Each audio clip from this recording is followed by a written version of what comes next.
मोक्ष तो हमारी पहुंच से बहुत दूर है। क्या जानवरों की सेवा से कर्मों से मुक्त हुआ जा सकता है? परंतु गुरुदेव, कर्म तो हर क्षण हो रहा है, अच्छा या बुरा। फिर मुक्ति कैसे प्राप्त करें? कृपया मार्गदर्शन करें, इस पर थोड़ा प्रकाश डालें। जितने भी तरह के मोह हैं, जिस भी तरह का मोह है, उसका क्षय ही मोक्ष है। जब तक आप मोह में हैं, महाभारत मोह का परिणाम है, रामायण मोह का परिणाम है, जितने भी दुनिया में संघर्ष हुए हैं सब मोह का परिणाम है। अगर मोह ना होता एक अंधे व्यक्ति का और उसकी उच्च आकांक्षाएं, महत्वाकांक्षाएं ना होती, तो अपने पुत्र को सम्राट देखने की, तो महाभारत ना होता। अगर मोह ना होता सर्व विजयी हो जाने का, तो रामायण ना होती। या मोह ना होता अपने ही पुत्र को राज सत्ता पर आसीन करने का, तो कई कई वचनों को भुना करके भरत को राज सिंहासन और श्री राम जी को वनवास की इच्छा ना करती।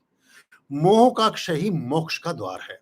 जब आप छोटी छोटी छोटी छोटी चीजों से ऊपर उठते हैं और आप ऐसा मानकर चलते हैं कि आप उसके अनुभोक्ता हैं, आप उसके साक्षी भर हैं, ये चीज आपसे पहले भी थी, आपके बाद भी रह जाने वाली है।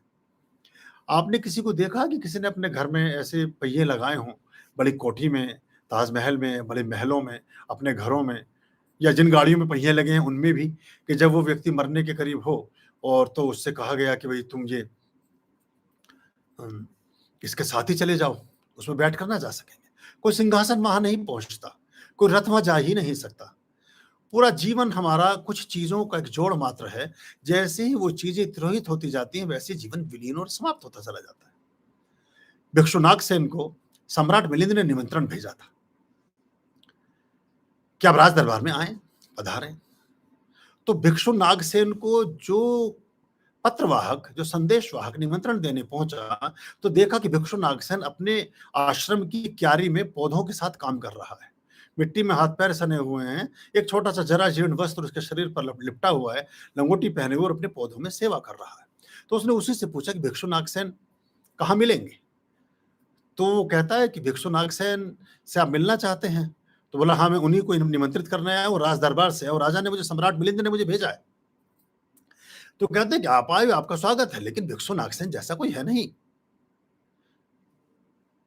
तो वो कहते हैं भिक्षु नागसेन जैसा नहीं है, लेकिन ये सब लोग पूरे परिवेश में यहाँ 5000 शिष्य हैं, सब कहते हैं भिक्षु नागसेन के शिष्य हैं, और आप कहते हैं भिक्षु नागसेन जैसा कोई है नहीं। बोले हूं तो मैं ही, वैसे मैं, मुझे ही भिक्षु नागसेन कहते हैं, लेकिन ऐसा कुछ है नहीं। उसने कहा जी हमारी समझ में तुम्हारी बात आई नहीं, हमने चिट्ठी भेजी है राजा ने, आप रख लो, आपको फुर्सत मिल जाए, उस दिन का मुहूर्त है, आप आ जाना दरबार में। राजा के पास पहुंचता है पत्रवाहक, संदेशवाहक। राजा पूछता है भिक्षु नागसेन से मिले? बोले हाँ, थोड़ा सा कुछ खिसका हुआ सा आदमी था, जैसे प्राय गुरु होते हैं, थोड़ा सा तो पैच ढीला होता है, तभी आदमी अध्यात्म में जाता है। तो वो कहता है कि उसने कहा एक व्यक्ति मिला क्यारी में काम करता हुआ, उसके 5-10 हजार शिष्य भी लगे हुए हैं, सभी फुलवारी से पूरी बगिया महक रही है उनकी, सब हैं। भिक्षु नागसेन ने कहा कि हाँ, मुझे इस नाम से लोग पुकारते जरूर हैं, लेकिन भिक्षु नागसेन जैसा कोई है नहीं। सम्राट मिलिंद पूछता है कि क्या वो आएगा? बड़ी पहेलियां बुझा रहे, उसका बड़ी हमने ख्याति सुनी है, हमने उसी को उस दिन का मुख्य अतिथि और अध्यक्षता के लिए उसको, उसका नाम चयनित किया है। वो आएगा तो हमने इतना बड़ा, इतने राज दरबारों से, इतने सारे साम्राज्यों से लोगों को आमंत्रित किया है, कहीं ऐसा ना हो कि वो ना आए और हमारा कार्यक्रम ही अधूरा और फीका रह जाए। उसने कहा वचन तो उसने दिया है, कह तो रहा है आऊंगा। ठीक निश्चित समय पर भिक्षु नागसेन सम्राट मिलिंद के द्वार पर पहुंचता है। सम्राट मिलिंद स्वागत करने के लिए भिक्षु नागसेन का द्वार दरवाजे पर ही खड़े हैं। शंख ध्वनि होती है, नाद बजते हैं, मृदंग बजते हैं, ढोल ढगाल नपाड़े बजते हैं, और सम्राट मिलिंद सर झुकाकर कहते हैं भिक्षु नागसेन आपका स्वागत है, आप पधारे, आपका बड़ा धन्यवाद, आपकी बड़ी ख्याति मैंने सुनी है, आज हमारे कार्यक्रम में शोभा आपने श्रीवृद्धि की है, हम आपके आभारी और आपके कृतज्ञ हैं। भिक्षु नागसेन कहता है कि मैं आपका स्वागत स्वीकार करता हूँ, मुझे आप प्रिय और अच्छे लग रहे हैं, और अच्छे सम्राट आप हो सकते हैं, लेकिन भिक्षु नागसेन जैसा कोई है नहीं। वो कहता है अजीब पहेलियां बुझाते हैं आप, मेरा पत्रवाहक भी ऐसे ही कुछ बोल रहा था कि आप मिले और आपने कहा कि हाँ मैं आऊंगा जरूर, और निमंत्रण भी स्वीकार करता हूँ, और राजा को धन्यवाद भी देना, लेकिन भिक्षु नागसेन जैसा कोई है नहीं। तो कहते भिक्षु नागसेन नहीं है तो फिर कौन है जो यहाँ आया है? तो नागसेन कहता है कि आइए देखते हैं।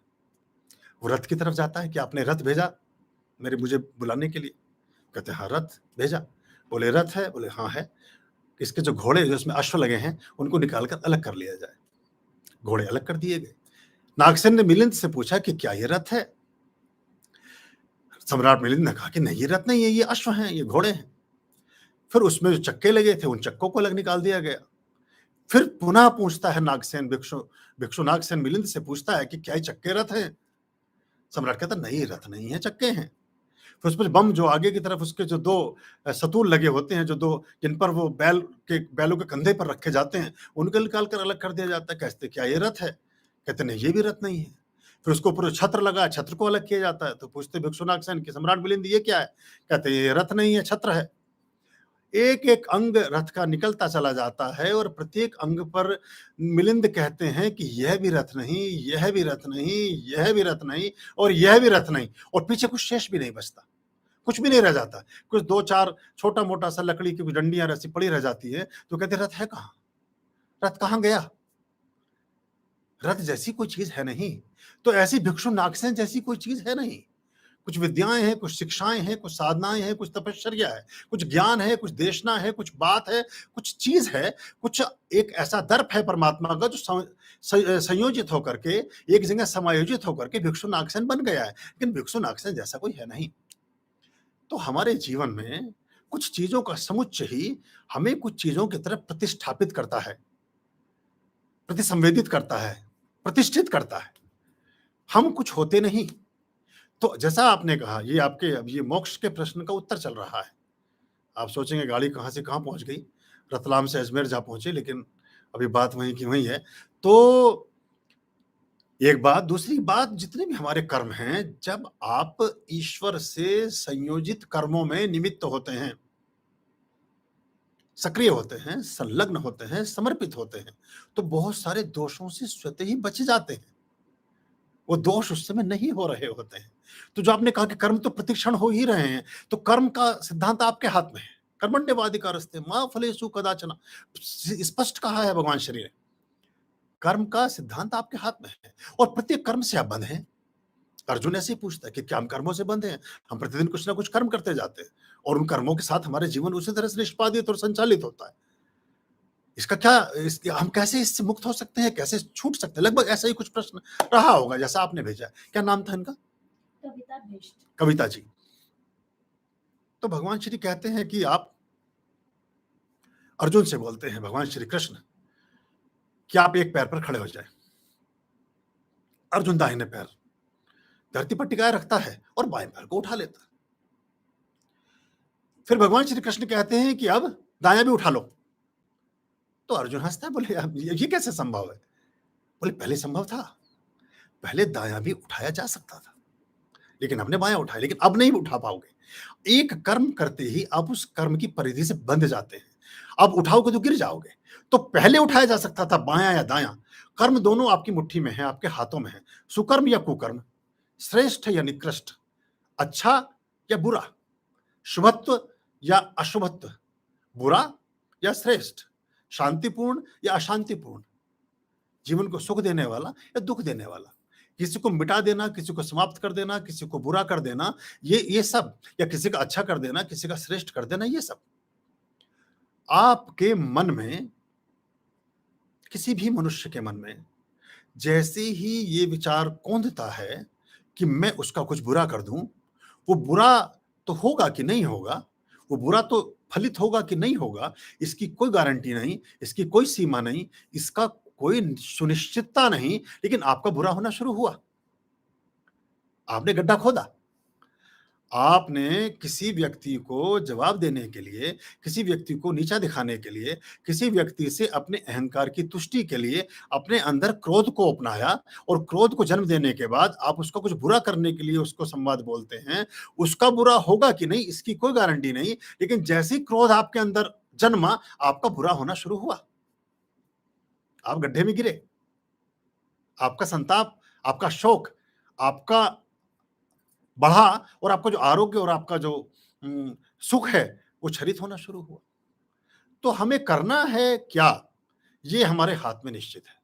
ये बोध जगना, ये होश पूर्ण हो जाना, इस होश की अवस्था को आत्मसात कर लेना और इस होश की अवस्था के आर पार एक साक्षी भाव से देखते जाना ही आपकी आध्यात्मिक यात्रा का पूरा एक प्रयोजन है।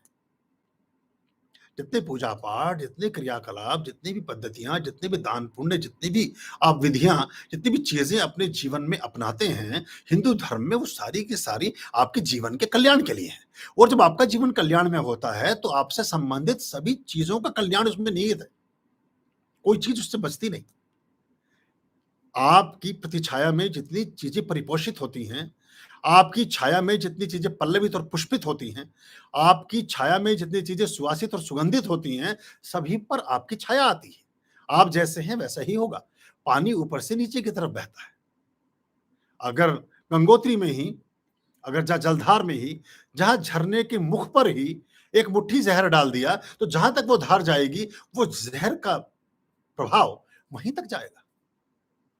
तो जो मूल है, जो आपका मूल स्वभाव है, उसमें अमृत घोलो। अमृतस्य पुत्रा कहा ना, उपनिषद का यही वचन है।